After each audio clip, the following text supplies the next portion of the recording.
দর্শক, গত কয়েকদিন থেকেই গুঞ্জন ছিল পরবর্তী রাষ্ট্রপতি হতে চলেছেন বিএনপি মহাসচিব মির্জা ফখরুল ইসলাম আলমগীর। কিন্তু গত রাতে ব্যাপারটা নিশ্চিত হওয়া গেছে যে মির্জা ফখরুল রাষ্ট্রপতি হচ্ছেন না। তিনি মন্ত্রিপরিষদে গুরুত্বপূর্ণ মন্ত্রী হিসেবে আসছেন, সেই খবরটাই নিশ্চিত হওয়া গেছে এবং তাকে রাষ্ট্রপতি করতে চাওয়া হয়েছিল বিএনপির ঊর্ধ্বতন কর্তৃপক্ষ থেকে। এই তথ্যটা সত্য, অর্থাৎ তিনি রাষ্ট্রপতি হতে চলেছেন, বিএনপির এই চাওয়াটা এটা সত্য।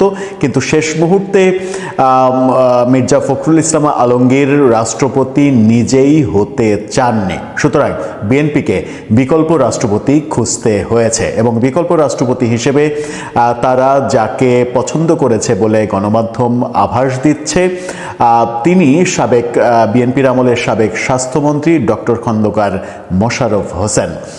সেই নামটাই শোনা যাচ্ছে এখন। মোটামুটি মোটা দাগে বলা যেতে পারে ডক্টর খন্দকার মোশাররফ হোসেন, সাবেক স্বাস্থ্যমন্ত্রী, তিনিই হতে চলেছেন বাংলাদেশের পরবর্তী রাষ্ট্রপতি। চলুন একটু জেনে দেখি বিএনপি মহাসচিব মির্জা ফখরুল ইসলাম আলমগীর কেন রাষ্ট্রপতি হতে চাইলেন না, কোথায় থেকে এই নিশ্চয়তাটা আমরা পেলাম, সেই ব্যাপারটা আলোচনা করব। পাশাপাশি মির্জা ফখরুল মন্ত্রিপরিষদে কোন মন্ত্রণালয়ের দায়িত্ব পাচ্ছেন সেটাও আলোচনা করবে। এই ভিডিওতে থাকবেন। দর্শক, বলছিলাম পরবর্তী রাষ্ট্রপতি হিসেবে মির্জা ফখরুল ইসলাম আলমগীরের নাম আলোচনা থাকলেও বিএনপির সর্বোচ্চ পর্যায় থেকে তাকে করতে চাইলেও তিনি নিজে রাজি হননি এবং তার পরিবার থেকেই তাকে বলা হয়েছে তিনি যেন রাষ্ট্রপতি না হন।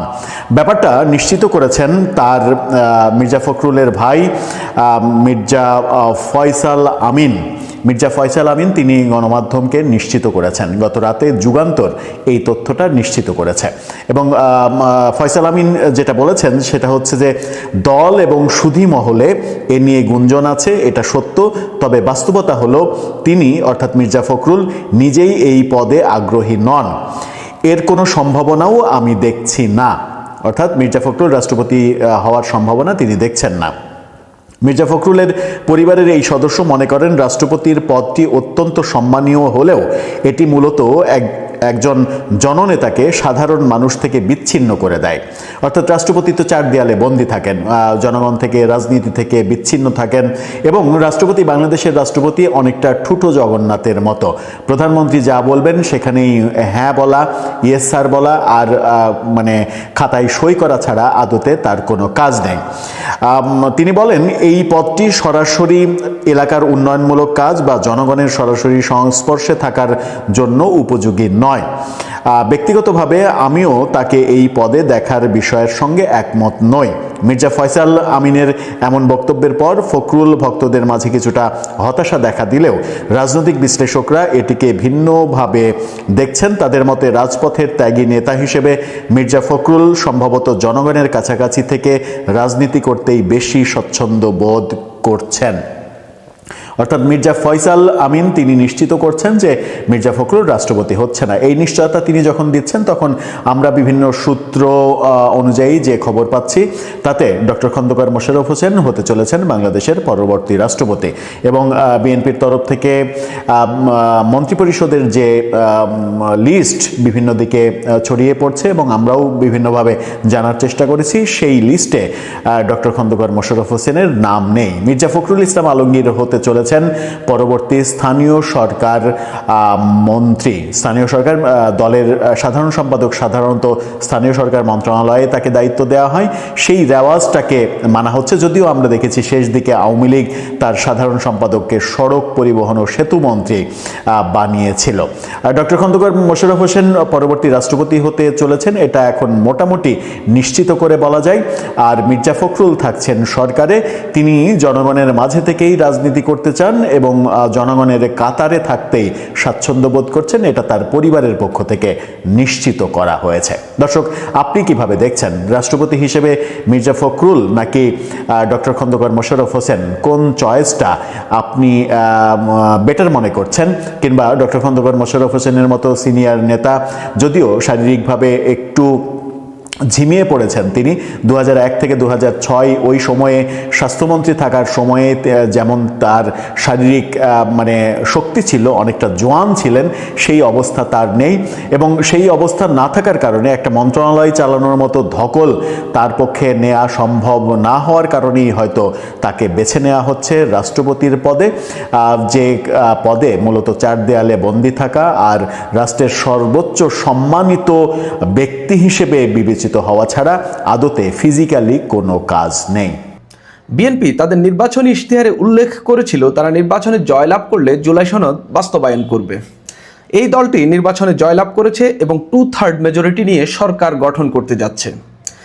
এই যে দলটি সরকার গঠন করতে যাচ্ছে, এখন নানান প্রশ্ন উঠছে, এই দলটির যিনি প্রধানমন্ত্রী হবেন তিনি কি দলীয় প্রধান পদে থাকবেন কিনা, অর্থাৎ জনাব তারেক রহমান যদি প্রধানমন্ত্রী হন তিনি দলীয় প্রধান পদে থাকবেন কিনা।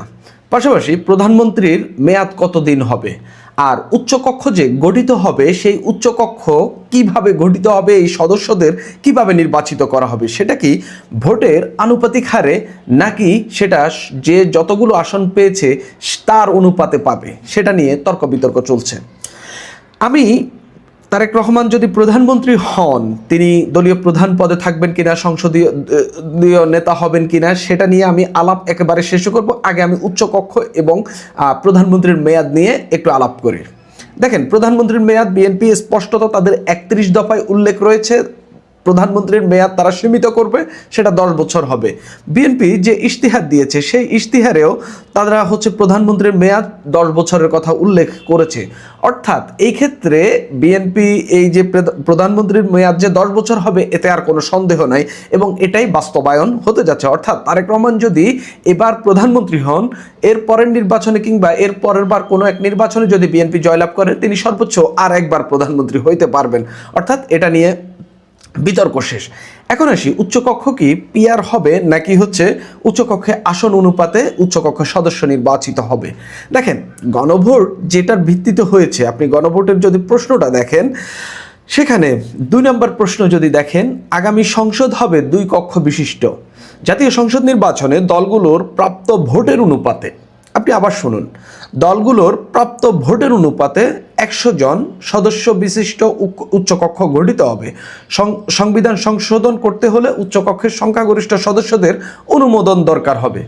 দেখেন, এই যে গণভোটটা যে হয়ে গেল, এই গণভোটে যে হাঁটি জয়যুক্ত হয়েছে, এই হাঁ যে জয়যুক্ত হয়েছে 70% বেশি ভোট পেয়ে, সেখানে মানুষ কিন্তু ভোট দিয়েছে, বুঝে দিক না বুঝে দিক, মানুষ কিন্তু ভোট দিয়েছে যে উচ্চকক্ষ গঠিত হতে যাচ্ছে, এই পক্ষে আমি মত দিচ্ছি এবং উচ্চকক্ষ ভোটের অনুপাতে গঠিত হবে। অর্থাৎ উচ্চকক্ষে আসন ভিত্তিক সদস্য নির্বাচন করার আর কোনো উপায় নাই। এখানে আপনার স্পষ্টত প্রশ্নেই, আপনি গণভোটে 4টা প্রশ্ন করা হয়েছে, সেখানে আপনি আগের গুলোতে নোট অফ ডিসেন্ট থাকুক না থাকুক সেগুলো আর কাউন্টই হবে না। এখানে স্পষ্টত চলে আসবে যে আপনি গণভোটে উল্লেখ করেছেন ভোটের অনুপাতে আমি 100 জন সদস্য উচ্চকক্ষে নির্বাচিত করব।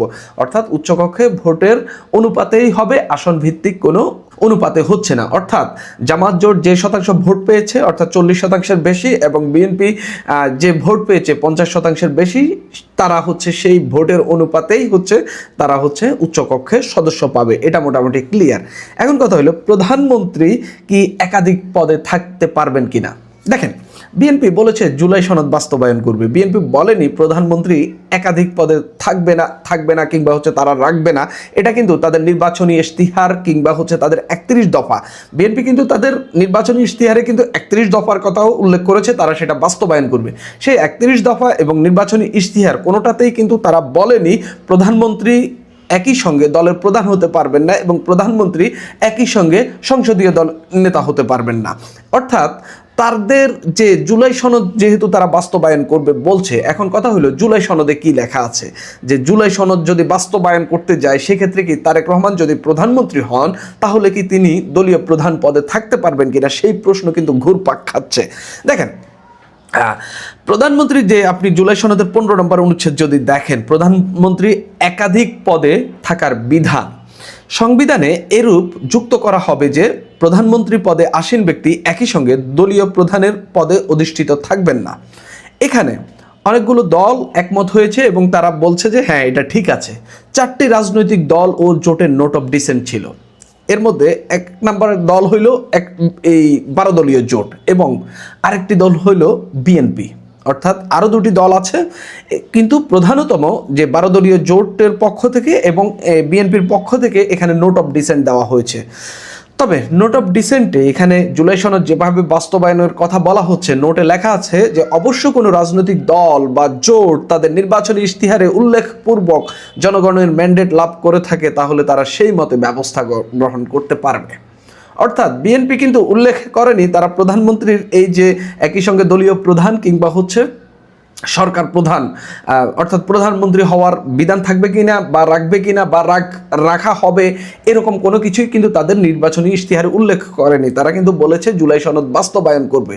দেখেন এখানে বিএনপির স্পষ্টত সুযোগ রয়েছে যে তারা একই সঙ্গে যেহেতু তাদের নোট অফ ডিসেন্ট, কেননা জুলাই সনদটা নোট অফ ডিসেন্ট সহই হচ্ছে বাস্তবায়নের কথা বলা হচ্ছে এবং যার যার যে নোট অফ ডিসেন্ট রয়েছে সেগুলো সে নির্বাচনী ইশতেহারের ভিত্তিতে জয়লাভ করলে সে সেটা বিবেচনা করতে পারবে। সেই জায়গা থেকে বিএনপি চাইলে এখানে প্রধানমন্ত্রীর পদে যিনি থাকবেন তিনি দলের প্রধান, বিএনপি নোট অফ ডিসেন্ট মতে এবং বিএনপি যেহেতু ইশতেহারে সেটা উল্লেখ করেনি সেই জায়গা থেকে বিএনপি এখানে হচ্ছে এটা করতে বাধ্য নয়।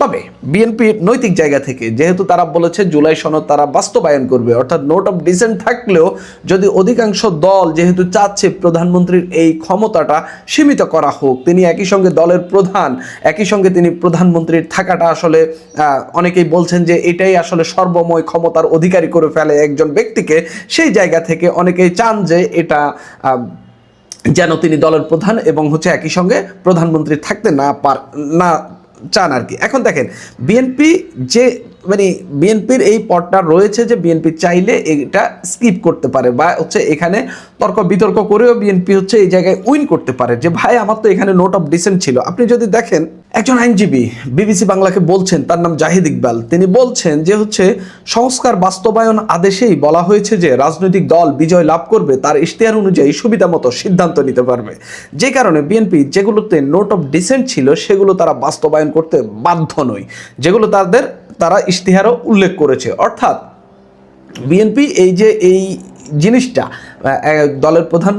দলের প্রধান এবং প্রধানমন্ত্রী হওয়ার বিষয়টা বিএনপি চাইলে স্কিপ করতে পারে, কিন্তু আপনার উচ্চ কক্ষে পিআর পদ্ধতি এটা বিএনপি স্কিপ করতে পারবে না। প্রধানমন্ত্রীর মেয়াদ এটা যেহেতু তারা এই জুলাই সনদেও রয়েছে, তাদের ইশতেহারও রয়েছে, 31 দফায়ও রয়েছে, অর্থাৎ তারা এটা বাস্তবায়ন করতে যাচ্ছে। এটা বিএনপির ইচ্ছার প্রতিফলনেই হচ্ছে এটা করতে যাচ্ছে, এটা বিএনপির সদিচ্ছার জায়গা থেকে। উচ্চকক্ষে পিআর গণভোটের একেবারে স্পেসিফিক প্রশ্ন থাকার কারণে এভাবেই বাস্তবায়ন করতে হবে। আর প্রধানমন্ত্রীটা বিএনপি, প্রধানমন্ত্রী দলের প্রধান থাকতে পারবেন কিনা এটা বিএনপি বিবেচনা করতে পারেন। এখন প্রশ্ন হইল তারেক রহমান যদি ধরেন তিনি বলছেন যে ঠিক আছে জুলাই সনদে যেহেতু ছিল, অনেক মানুষ যেহেতু চাচ্ছেন আমি প্রধানমন্ত্রী হব, আমি দলের প্রধান হব না, কিংবা আমি দলের প্রধান হব আমি প্রধানমন্ত্রী হব না, এই টার্মে তিনি হয়তো এটা ভাবলেও ভাবতে পারেন। ধরেন আমি ধরে নিলাম তিনি প্রধানমন্ত্রী হচ্ছেন এবং তার ইচ্ছা হইল যে হচ্ছে তারা দলীয়ভাবে সিদ্ধান্ত নিল যে আমরা জুলাই সনদটাকে আসলে এইভাবেই বাস্তবায়ন করি, যে প্রস্তাবটা ছিল আমরা সেটাই বাস্তবায়ন করি, তাহলে বিএনপির দলীয় প্রধান কে হবে? আমি গত কয়েকদিনে একবারে নানাভাবে খোঁজ নেওয়ার চেষ্টা করেছি এবং বিএনপির ইন্টারনালি কথাবার্তা অনেকজনের সঙ্গে বলার চেষ্টা করেছি।